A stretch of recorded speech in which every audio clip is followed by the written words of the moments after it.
Hello friends.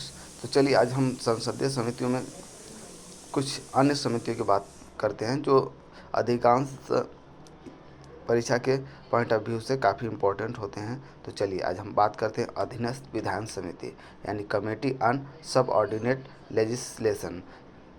चलिए, तो इसका जो गठन होता है वो पहली बार इसका गठन 1953 में किया जाता है। यह समिति दोनों सदनों में अलग अलग होती है, यानी लोकसभा में भी अधीनस्थ विधान समिति होगी और राज्यसभा में भी अधीनस्थ विधान समिति होगी। और इसमें जो मेंबर्स होंगे वह 15-15 होंगे। लोकसभा में भी 15 होंगे और राज्यसभा में भी 15 सदस्य होंगे। जो सदस्यों का कार्यकाल होता है वो निश्चित इसका नहीं होता। यह तब तक कार्य करती रहती है जब तक कि नई समिति का गठन न हो जाए। इसका जो कार्य है, तो इसका मूल कार्य यह देखना है कि विनियम यानी रेगुलेशन, नियम यानी रूल्स, उपनियम आदि बनाने के लिए संसद अथवा संविधान द्वारा कार्यपालिका को प्रदान की गई शक्तियों का उपयोग भली भांति हो रहा है या नहीं। यही इसका मुख्य कार्य है कि इस पर ये ध्यान दें। चलिए अब दूसरा हम देखते हैं। सबसे मेजर टॉपिक है कि याचिका समिति यानी कमेटी ऑन पेटिशन।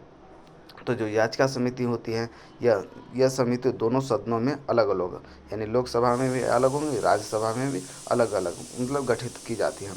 तो लोकसभा की जो याचिका समिति होती है उसमें 15 सदस्य शामिल होते हैं और राज्यसभा की जो याचिका समिति होती है उसमें 10 सदस्य शामिल होते हैं। इसका मुख्य कार्य है सदन में प्रस्तुत उन विधेयकों यानी बिल्स प्रस्तुत किए जाते हैं उस पर विचार करना जो जनता द्वारा संसद को किसी विधेयक, सार्वजनिक महत्व के मामले या संघ सूची से जुड़े महत्वपूर्ण कार्य के लिए दी जाती है। तो ये इसका मुख्य कार्य है। याचिका की जो जांच करने के बाद अपनी रिपोर्ट ये सदन में प्रस्तुत करती है, यानी ये जो याचिका समिति है वो ये जो पेटिशन है वो पेटिशन पे जांच करने के बाद अपनी रिपोर्ट सदन में प्रस्तुत करती है, राष्ट्रपति को नहीं। चलिए, तो ये आज के मेजर कुछ समितियां थी संसद की जिसके बारे में हमने चर्चा की। नेक्स्ट अन्य विषयों पे हम चर्चा करेंगे। सो चैनल को सब्सक्राइब करें। Thank you.